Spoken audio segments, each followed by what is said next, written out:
कि 5 साल से मेरी झोपड़ी आई और झोपड़ी का बन गया है लेबर पेमेंट, वो सर्ची नंबर गलत है क्या बोल रहा है। 5 बार मेरे को पंचायत समिति ले गया, समोसा खाया, प्याजी बड़े खाया, चाय पिया। इसके बाद बोलता है कि आपको पैसा नहीं मिलेगा, सर्ची नंबर गलत है, आपका पैसा आएगा जब बस मिलेगा बम्बई से।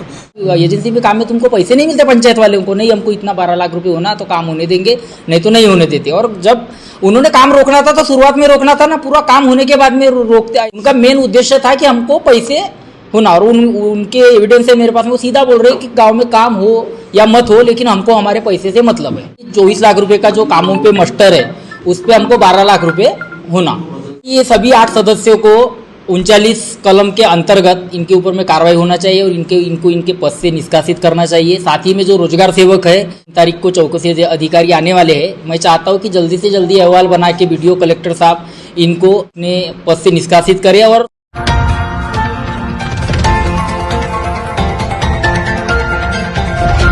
एक रोजगार सेवक का कारनामा का मामला सामने आया। इसके पहले भी हमने कई रोजगार सेवक की खबर दिखाई और वो जो है निलंबन हुए हैं। आज भी एक प्रेस कॉन्फ्रेंस में एक रोजगार सेवक और 8 सदस्य का कारनामा सामने आया है, उसी की ग्राउंड रिपोर्ट आपको दिखाने जा रहा हूं। और आप देख रहे हो न्यूज बात मीडिया और मैं हूं आपके साथ महेंद्र लीलारे। मातोश्री पांदन रास्ता का काम आते ही ऐसा लगा मजदूरों को कि उनको काम मिलेगा, पर उनको काम तो मिला पर उनकी जो मजूरी है वो मिली नहीं। मतलब रोजगार सेवक का कहना है कि उसके बदले में आपको पैसे देना होगा तब उनकी मजूरी निकालेंगे। और वैसे ही जो है सदस्य भी है ग्राम पंचायत के, उनका भी कहना है मस्टल निकालने के लिए पैसे देना पड़ेगा, ऐसे उप सरपंच का कहना है। और उसी की प्रेस कॉन्फ्रेंस हुई है। आज देख सकते हो यह पूरे सिरपुर ग्राम के वासी है। यहाँ पे जो उप सरपंच खुद प्रेस कॉन्फ्रेंस लेकर कह रहे हैं कि रोजगार सेवक और जो सदस्य है वो पैसे मांग रहे हैं, जबकि सरपंच मैडम ने भी रोजगार सेवक और सदस्य की शिकायत की है कि गांव में जो है रोजगार सेवक और सदस्य है वो ठेकेदार और सरपंच उप सरपंच को पैसे मांगने का काम कर रहे हैं। मतलब रोजगार सेवक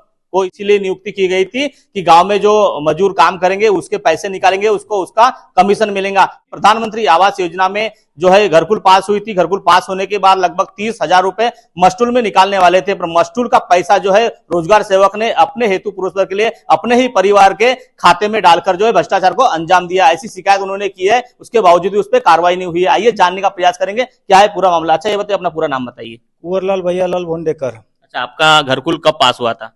घरकुल हुआ था 16-17 में। अच्छा, उसके बाद घरकुल बनने के बाद क्या हुआ? घरकुल 22-23 में पास हुआ। 22-23 में पास होने के बाद में मकान की किस्ती पूरी आ गई, लेबर पेमेंट नहीं आया। लेबर पेमेंट के लिए बोला रोजगार सेवक को, तो 3 साल तक मेरे को घुमाते रहा और सर्ची नंबर गलत है, बम्बई से आएगा कह के बोला। तो मेरे को ऐसा पता लगा कि मेरा पैसा निकल गया है कह के मैं अनुमान लगाया। तो उप सरपंच से बात किया मैंने, तो उसने अपने आधार कार्ड दिया, तो उसने खोजबीन किया, तो उसने पूरे पैसे अब मेरे लेबर पेमेंट के अपने खाते में निकाल लिया था। अपने परिवार के खाते में, कुछ गांव के लोगों के खाते में उसने पैसे निकाल के पूरा हड़प डाला था और मेरे को घुमा रहा था। 5 बार पंचायत समिति ले गया, वहां से घुमाता था मेरे को। पंचायत समिति लाने के बाद क्या क्या सेवा की आपने? मैंने उसको प्याजी बड़े खिलाया, चाय पिलाया स्पेशल, और वो अपने से आया, मैं अपने घर आया। उसके बावजूद भी आपका मस्टूल निकला क्या? नहीं, मेरा लेबर पेमेंट एक भी नहीं आया, फिर भी घुमाते रहा। सर्ची नंबर गलत है, बम्बई से पास हो के आएगा जब मिलेगा क्या, ऐसा मेरे को बोल रहा था। शिकायत रोजगार सेवक की कहाँ की थे आपने? अब रोजगार सेवक की शिकायत ग्राम पंचायत में किया। फिर क्या नाम है रोजगार सेवक का? रोजगार का है रंजीत सरवन सिंह नायका ने। जिसके खाते में पैसे दिए वो खाते धारक का नाम क्या है?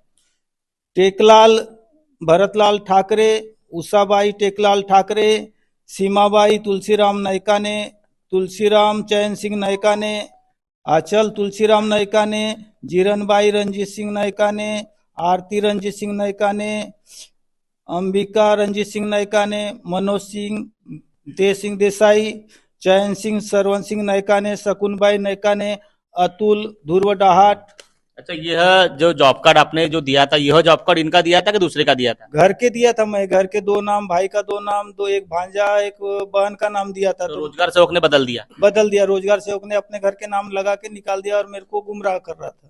तो देखिए रोजगार सेवक का क्या कारनामा है, कितना रोजगार सेवक चालाक है। इन्होंने जो मस्टूल निकालने के लिए जॉब कार्ड दिए थे वो पूरे जॉब कार्ड बदलकर उनने अपने हेतु पुरस्पर परिवार के जॉब कार्ड लगाकर जो है पैसे की अफरातफर की है। जबकि प्रधानमंत्री आवास योजना का मात्र 1.5 लाख रुपए मिलता है। 1.5 लाख रुपए में भी घरकुल नहीं बनता, उसके बावजूद भी जो है लाभार्थी जो है इधर उधर से कर्जा बाजारी कर जो है घरकुल बनाता है। उसके बावजूद भी रोजगार सेवक ने पूरे 30,000 रुपए इनके खा गया है, ऐसा इनका कहना है। मतलब कि जो जॉब कार्ड दिया था उसके खाते में पैसे न डालते हुए हेतु पुरस्पर अपने और अपने परिवार के खाते में पैसे डालकर 30,000 रुपए की हेराफेरी की है। और कुछ यहाँ पे जो लाभार्थी उनसे भी जाने। अच्छा, आपका घर आया था, मस्टूल आपके निकले क्या निकले? मस्टूल नहीं निकले सर। एक तो आपने शिकायत वगैरह की है कि नहीं की? ग्राम पंचायत में की हमने। पता क्या चला कि आपके मस्टूल किसी खाते में गए? हाँ, मेंबर के अकाउंट में पैसे गए। अच्छा, फिर आपको मिला क्या? नहीं, किसकी गलती इसमें? इसमें रोजगार सेवक की गलती है। तो देखिए एक नहीं पूरे 2 यहाँ पे लाभार्थी दिख रहे जो मस्टूल के पैसे जो है उन्होंने रोजगार सेवक ने अफरा-तफर की। हो सकता है गांव में और ही जो मस्टूल के पैसे है अफरा-तफर किया होगा, ऐसा ही मानना चाहिए। अच्छा ये बताइए उप सरपंच साहब, आपने आज प्रेस कॉन्फ्रेंस ली है, यहाँ शिकायत दिख रही, सरपंच मैडम की शिकायत दिख रही है, आपकी भी शिकायत दिख रही है। क्या शिकायत की थी और किसकी शिकायत थी?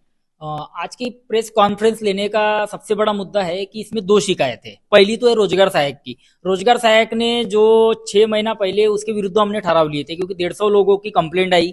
सबसे पहला मुद्दा है भैयालाल जी भोंडेकर, ये बोल रहे 3-4-5 साल हो गया, कुंवरलाल भोंडेकर 5 साल हो गया, लेकिन मेरा ये पेमेंट नहीं आया, मेरे तक के आए। तो फिर मैंने इसकी पूरी इंक्वायरी निकाला वहां से पंचायत समिति से। वहां से मेरे को समझ में आया कि इसने रोजगार सेवक ने अपने अकाउंट में पैसे ट्रांसफर कर लिया। फिर मैं वहां से डॉक्यूमेंट मंगवाया, तो वहां पर भी एक मीटिंग ली, अपनी पर्सनल मीटिंग, और वहां पर पूरे गांव वालों से मैंने आधार कार्ड वगैरह मंगवाया। तो ऐसे 50-60 लोग की कंप्लेंट आई मेरे पास में, उनके अभी तक के भी मास्टर नहीं निकले और सभी इसमें वो दोषी पाया गया। फिर उसमें ग्राम सभा भी हुई और फिर हमने मासिक सभा में ठराव लिए इसको निकालने का। आज 5 महीने हो गए, लेकिन संबंधित विभाग ने कोई चौकसी नहीं करते हुए उसको क्यों, गवर्नमेंट उसको क्यों बचा रही है, इसके बारे में मेरे को भी जानकारी नहीं है। मैं 2-4 बार गया ये विषय को लेके हुए, आज हो जाएगा कल हो जाएगा, बस यही विषय चल रहा है। और दूसरा विषय ये है कि अभी जो गाँव में मातोश्री शेतपांदन रस्ते चल रहे, तो मातोश्री शेतपांदन रस्ते के अंतर्गत 4 रस्तों का काम आया था हमारे ग्राम पंचायत सिरपुर को। काम आने के बाद में काम चालू हुआ, जनवरी फरवरी में ठहराव दिए। उस समय में क्या हुआ कि इसने पूरे गांव वालों के सामने में माफी मांगा। माफी मांगने के बाद में रोया गिड़गिड़ाया पूरे गांव वालों के सामने में। 100-150-200 लोग, गांव का माहौल कैसा रहता है आपको मालूम है। फिर ये गांव में आना जाना कर दिया इसने बंद, दूसरे गांव से आना दूसरे गांव से जाना। फिर काम आया तो फिर हमने इससे बात की कि काम चालू करना है, तो हमें आना ही बंद कर दिया था। ठीक है, मैं आज पैसे दूंगा कल पैसे दूंगा, इसका विषय, इसको शर्म आती थी। फिर इसको बोला मैं कि ये काम आए तो कैसा करेंगे, तो मेरे को बोलता है आप एक काम करो, बोलता है काम चालू करवा दो बोलता है। फिर मेरे को ये विषय बताया इसने, और फिर उसके बाद में बोले चलो ठीक है, जो गवर्नमेंट कार्रवाई करेंगे हम उनके भरोसे पर थे। इसने काम क्या किया, इधर से काम चालू करवा दिया। बोलता है आपस अपना एक आदमी रख के फोटो वोटो, अभी मास्टर लॉक है, पंचायत के मास्टर लॉक थे मेरे, तो बोले काम जैसा हो जाता है तो मैं चालू करवा दूंगा। ये सब बात हो गई। फिर काम जैसा चालू हुआ तो मेरे साथ में ये इन लोगों ने काम किए, वो नंदू ने वगैरह 4-5 लड़के के साथ में गया, उसको डिमांड भी दिया। तो उस समय बोलता है ठीक है भाव मैं डिमांड भर देता हूँ। अब तुमको कभी कोई काम रोकना है तो शुरुआत में रोकना चाहिए कि नहीं, पूरा काम होने दिए और उसके बाद में तुमने काम रोके। और काम रोकने के बाद में फिर मैं बोला, जब लॉक खुला उसको फोन लगाया, मेरे को पता चला तो मैंने बोला कल डिमांड मार देना तू। डिमांड मारने के बाद में बोलता है तुम एक काम करो, बोलता है ठेकेदार ने फोन किया उसको, तो बोलता है ठेकेदार को लेकर आ जाओ, बोलता है आमने सामने में बात कर लेंगे। ठीक है, ठेकेदार को फोन लगा दिया मैंने, बोला क्या है तो विषय देख लो और तुम बात कर लो। वो आया तो अब उससे फोन पे क्या बात हुई, तो ठेकेदार बोलता है भैया आपको भी चलना पड़ेगा, तो मैं भी गया। वो सीधा बोलने लगे, पूरे इन्होंने फील्डिंग लगा लिए थे, पूरे सदस्यों को बुला लिए। तो सिरपुर टोले पर एक घर है सदस्य का, उसके घर में इन्होंने मीटिंग रखी, हमारे सदस्य उनके घर में। वहां पर कौन मौजूद थे? वहां पर पूरे सदस्य मौजूद। नाम बताइए। उनके नाम है अल्पेश दलित डोंगरे, संजय कुंडली गजबिये, तेजसिंह मोहरसिंह गुरबेले, तारकेश्वरी भरतलाल पंद्रे, श्रीमती ललिता दामोदर मेंढे, श्रीमती प्रतिमा कृष्ण कुमार रांगडाले, राधिका तुलसीदास डोंगरे, सविता चंद्रशेखर परमार और ये रोजगार सेवक। क्या बातचीत हुई? फिर वहां बोलने लगे कि हमको तुमने काम किए चलो ठीक है, लेकिन हमको इसमें से जो लेबर पेमेंट है, पूछे लेबर पेमेंट कितने रुपए का है, तो ठेकेदार बोलता है 24 लाख रुपए कुछ रुपए का है। तो बोली इसमें हमको 50% होना, 12 लाख रुपए होना। तो बोले ये क्या फिर आप लोगों ने? नहीं 12 लाख रुपए। मैंने बोला 12 लाख रुपए कोई देता नहीं है। मैं बोला, फिर उसने बोला बोलता है बाहर भी उस मेरे काम चालू है। और मैंने भी बोला, मैंने बोला ये काम खाली सिरपुर में है क्या मातोश्री की? मैंने बोला पूरे 126 गांव में काम चालू है, वहां भी तुम पता कर लो, एजेंसी को काम लगा हुआ है, या ग्राम पंचायत का कोई विषय नहीं रहता पैसे पानी का। नहीं जो बोले ठेकेदार को पैसे मांगे उन्होंने पुलिस शिकायत वगैरह की? किसने? जो ठेकेदार वगैरह ठेकेदार का ऐसा विषय है कि ठेकेदार को कैसा है अपना पेमेंट निकालना है, बराबर है, उसका उतना सारा पैसा फंसा है। लेकिन इसका विरोध इसलिए मैं कर रहा हूँ, ये तो मेरे पंचायत का काम है, ऊपर से मेरे गांव वालों ने काम किया और उनकी रोजी रुकी हुई है। ठेकेदार तो निकल जाएगा एक दो मास्टर निकालने के गांव बाद। के लोग बता रहे हैं कि रोजगार सेवक ने काफी भ्रष्टाचार किया है, उसकी शिकायत ग्राम पंचायत में भी दी है, आप एक उप सरपंच हो, उसके बावजूद भी आप लोगों ने कार्रवाई नहीं की है। क्यों कार्रवाई नहीं की है? कार्रवाई मैंने किया, मैंने ठराव वगैरह दिए है, लेकिन वहां से जो चौकसी का लेटर आना था वो लेटर आया ही नहीं। अभी कल रात को लेटर आया मेरे व्हाट्सएप पे, जब उनको पता चला कि प्रेस कॉन्फ्रेंस लेने वाले हैं करके, तो कल रात में मेरे को आया और 3 तारीख को उनके ऊपर में चौकसी है। अभी अगर शिकायत आपने की है, चौकसी का आदेश निकला हुआ है, चौकसी के बाद अगर उचित कार्रवाई नहीं हुई तो आगे आपकी भूमिका क्या रहेगी? आगे मेरी भूमिका 100% कोर्ट में जाऊंगा एविडेंस के साथ में मैं। लेकिन मेरी मांग है जो शासन से, और मैं मिला था, कलेक्टर साहब से भी बात हुई थी, सीओ साहब से भी, वीडियो साहब से भी, तो उन्होंने बोले कि जल्दी से जल्दी कर देंगे। लेकिन अब ये मामला बहुत बड़ा है, बहुत सारे प्रेशर रहता है, अब उनको क्या प्रेशर है मेरे को मालूम नहीं। लेकिन मेरी मांग है कि ये जो संबंधित जो 8 सदस्य है, इनके ऊपर में कलम 39 के अंतर्गत कार्रवाई हो। ये सीओ से मैं मांगनी करता हूँ, वीडियो से और कलेक्टर से, और इनको पद से निष्कासित किया जाए, और साथ ही में इनके ऊपर में FIR होना चाहिए। अभी शिकायत में सरपंच मैडम की भी शिकायत दिख रही है, प्रेस कॉन्फ्रेंस आज लिया आपने, तो सरपंच मैडम क्यों नहीं आए? सरपंच मैडम का अभी उनके भी पीछे में आने वाले थे वो, लेकिन अभी कैसा है, पहले उन्होंने क्या किए, मैंने इस चीज का विरोध किया, सरपंच मैडम और मैंने विरोध किया, 8 लोग एक साइड हो गए। इन्होंने बोल दिए कि भैया हम जैसा बोल रहे हो वैसा करो, नहीं तो फिर हम एक साइड में हम कर सकते हैं। हम समझ गए कि बोले ज्यादा से ज्यादा, मैंने डायरेक्ट बोल दिया, मैंने बोला तुम पद की धमकी दूसरे को देना मेरे को मत दो, मेरे को पद की इतनी कोई ये नहीं है, लेकिन गांव में जो हो रहा है भ्रष्टाचार उसके खिलाफ मैं आवाज उठाऊंगा। तो मैंने 3 तारीख को सभी डिपार्टमेंट को लेटर दे दिया था, और इन्होंने 10 तारीख को मेरे ऊपर में अविश्वास किए।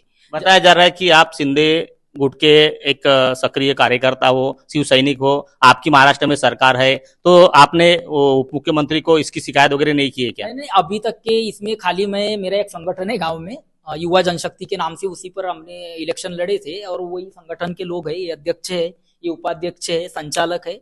तो अभी इसमें अभी मैं आगे बढ़े ही नहीं हम लोग। मैं चाहता हूँ मेरे संगठन से ये विषय हो जाए, क्योंकि मैं नहीं चाहता कि अब ये विषय बहुत बड़ा, और अगर प्रशासन नहीं सुनेगा तो फिर शिवसेना भी आएंगे और रास्ते पर आएंगे सब लोग। देखिए, ग्राम पंचायत सिरपुर का क्या है कारनामा, सरपंच उप सरपंच शिकायत कर रहे रोजगार सेवक की, और 8 सदस्य की, उसके बावजूद भी प्रशासन दखल क्यों नहीं रहे, कार्रवाई क्यों नहीं करे, ऐसा सवाल मुख्य रूप से उठाया जा रहा है। जबकि वहां बताया जा रहा है कि घरकुल के जो मस्टल है उसके भी पैसे 2 साल पहले खा गया रोजगार सेवक, उसके बावजूद भी कार्रवाई नहीं हुई। अभी जो मातोश्री पांदन रास्ते का काम आया उसमें भी रोजगार सेवक कहते हैं और 8 सदस्य कहते हैं कि 50% हमको कमीशन चाहिए, तब जाकर मस्टूल निकलेगा। मस्टल किसका निकलने वाला है? गरजू गरीब मजूरों के, मतलब मजूरों ने तो काम कर दिया पर उनको पैसा कम मिलेगा, ऐसा सवाल उपस्थित किया जा रहा है। मजूरों के पैसे के लिए रोजगार सेवक और 8 सदस्य पैसे मांगने का आरोप जो है लगा रहे यहाँ के उप सरपंच और गांव के वासी। मतलब क्या सिस्टम है, ये सबसे बड़ा एक सवाल खड़ा किया जा रहा है। 12 लाख रुपए की मांग की गई है ऐसा कहना है, जबकि ठेकेदार से अगर 12 लाख रुपए की मांग की गई है तो उन्होंने पुलिस में शिकायत क्यों नहीं की, ये भी सवाल उपस्थित किया जा रहा है। आज सरपंच मैडम कुछ कारण से नहीं आ पाई और उप सरपंच जो है और गांव के वासी है यहाँ पे जो प्रेस कॉन्फ्रेंस लेके उनका कहना है कि प्रशासन ने कार्रवाई करना चाहिए और जल्दी से जल्द कार्रवाई नहीं करेंगी तो आगे आंदोलन करने की चेतावनी उन्होंने दी गई है। अब प्रेस कॉन्फ्रेंस होने के बाद, निवेदन देने के बाद, खबर प्रकाश होने के बाद क्या रोजगार सेवक और 8 सदस्य के ऊपर कार्रवाई होंगी क्या, ये देखने वाली बात होगी। मतलब गरजू गरीब के मातोश्री पांदन रास्ता में काम करने वाले पैसे के लिए भी एक रोजगार सेवक और एक गांव के 8 सदस्य क्यों पैसे की मांग कर रहे हैं, ये भी सबसे बड़ा एक सवाल खड़ा किया जा रहा है। और ये खबर लगने के बाद प्रशासन कितना दखल लेता है और क्या कार्रवाई होती है वो भी दिखाने का प्रयास जरूर करेंगे। नयन लीलारे, न्यूज प्रभात मीडिया, गोंदिया। अब आपकी समस्या तूफान की तरह सरकार तक। न्यूज प्रभात मीडिया।